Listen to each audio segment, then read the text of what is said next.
Faf du Plessis, উড়ন্ত catch, দুরন্ত batting R নজরকাড়া fitness. Do প্লেসিসকে কার না ভালো লাগে।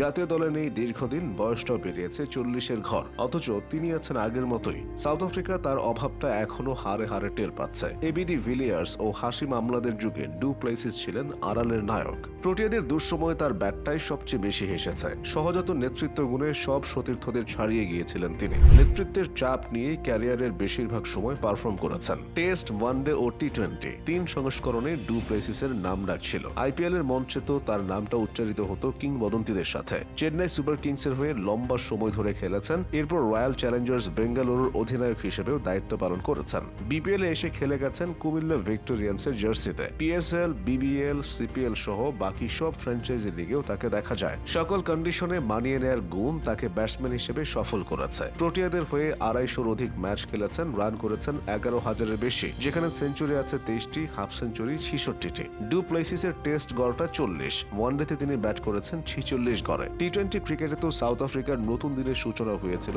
তারই ব্যাটে। তার কাঁধে ভর করে 200 কিংবা তার থেকে বেশি রান সফলভাবে তাড়া করতে শিখেছে সাউথ আফ্রিকা। ক্রিকেটের সংক্ষিপ্ত এই ফরম্যাটে ডু প্লেসিসের এভারেস্টটা 35। তিনি ব্যাট করেছেন 134 স্ট্রাইক রেটে। ক্রিকেটের ডু প্লেসিসকে সবাই চিনলেও তার সম্পর্কে কিছু ঘটনা অনেকেরই অজানা। ফাফ ডু প্লেসিস যখন প্রাইমারি স্কুলের ছাত্র, তখন থেকেই ক্রিকেটের প্রতি তার ভীষণ আগ্রহ জন্মায়। সারা দিন তিনি বল নিয়ে দৌড়ে বেড়াতেন। পরে সেই টানকে আর উপেক্ষা করতে চাননি, শুরু করেছিলেন ক্রিকেট অনুশীলন, কিন্তু সেখানেই বাধে বিপত্তি। মাত্র 16 বছর বয়সে ক্রিকেট খেলতে গিয়ে তিনি কবজির হাড় ভেঙে ফেলেন। এতে 2 মাসের জন্য তার অনুশীলন বন্ধ হয়ে যায়। ডু প্লেসিসের বাবা এমনিতেই তার খেলাধুলার আগ্রহকে পছন্দ করতেন না। তিনি চাইতেন ছেলে মন দিয়ে পড়ালেখা করুক, তাই ছেলের চোটের বিষয়টি তাকে আরো রাগিয়ে তোলে। কিন্তু ক্রিকেটের প্রতি যার নিখাদ প্রেম, তাকে কি সেটা থেকে দূরে রাখা যায়? ডু প্লেসিসকেও দূরে রাখা যায়নি। এবিডি ভিলিয়ার্সের সাথে তিনি ড্রেসিং রুম শেয়ার করেছেন অনেকবার। একসাথে কাঁধে কাঁধ মিলিয়ে অনেক ম্যাচে মাঠে নেমেছেন। তবে ভিলিয়ার্সের সাথে তার পথ চলা কিন্তু জাতীয় দলেই শুরু হয়নি।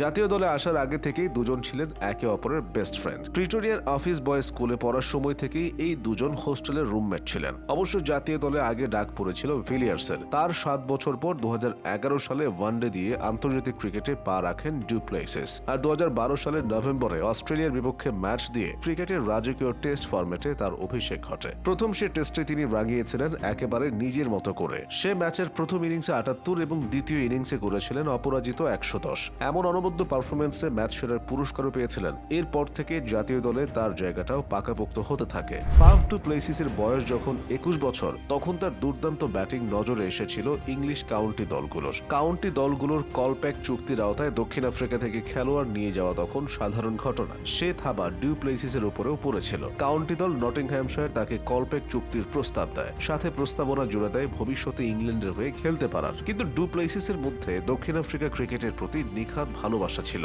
তিনি খেলতেও চেয়েছেন দক্ষিণ আফ্রিকার জার্সিতে, তাই সে প্রস্তাবকে নাকচ করে দিয়েছিলেন তিনি। পরবর্তীতে প্রোটিয়াদেরকে লম্বা সময় ধরে নেতৃত্ব দিয়েছেন। 2021 সালের পর জাতীয় দলে তাকে আর দেখা যায়নি, হয়তো আর দেখা যাবেও না। তবে ফাফ ডু প্লেসিস তার অতীত দিয়ে স্মৃতিতে থাকবেন।